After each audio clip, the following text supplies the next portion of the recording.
Hyderabad central university హెచ్యుకి చెందినటువంటి మొత్తం 2000 ఎకరాల భూమిలో ఉన్నటువంటి 400 ఎకరాల భూమిని రేవంత్ రెడ్డి ముఖ్యమంత్రిగా ఉన్నటువంటి తెలంగాణ కాంగ్రెస్ ప్రభుత్వం స్వాధీనం చేసుకుని దానిలో ఫ్యూచర్ సిటీ అనే పేరుతో ఒక ఐటీ పార్క్ని డెవలప్ చేయాలని చూస్తూ ఉంది.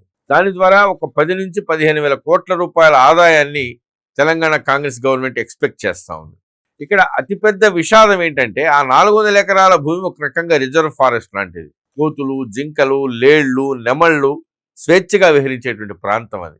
పెద్ద పెద్ద భవనాలతో కాంక్రీట్ జంగిల్గా మారిపోయినటువంటి హైదరాబాద్ సిటీకి, మరీ ముఖ్యంగా పరిశ్రమలు, వాహనాల కాలుష్యంతో నిండిపోయినటువంటి హైదరాబాద్ సిటీకి కాస్తో కూస్తో ఆక్సిజన్ అందించేది హెచ్సియులో ఉన్నటువంటి ఈ పచ్చదనం ఏం చెప్పాలా.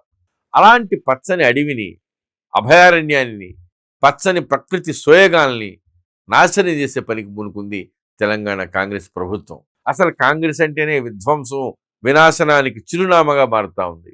ప్రభుత్వం వందలాది మిషన్స్ని పెట్టి అడవిని కొట్టేస్తూ ఉంటే అక్కడ ఆశ్రయం పొందుతున్నటువంటి వందలాది జంతువులు, కోతులు, జింకలు, లేళ్లు, నెమళ్ళు హాహాకారాలు చేస్తా ప్రాణభయంతో పరుగులు తీస్తున్నటువంటి దృశ్యాలు చూస్తున్నటువంటి వాళ్ళని కంటతడి పెట్టిస్తూ ఉన్నాయి. భయంతో అవి అడవిని వదిలి రోడ్ల మీదకి పరుగులు తీస్తున్న వీడియోలు ప్రతి ఒక్కరి హృదయాన్ని బరువెక్కిస్తూ ఉన్నాయి.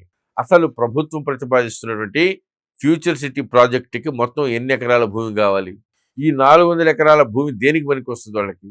దీనిపైన ప్రభుత్వానికి అంత పట్టుదల దేనికి? విద్యార్థుల అభ్యంతరాలు ఏంటి?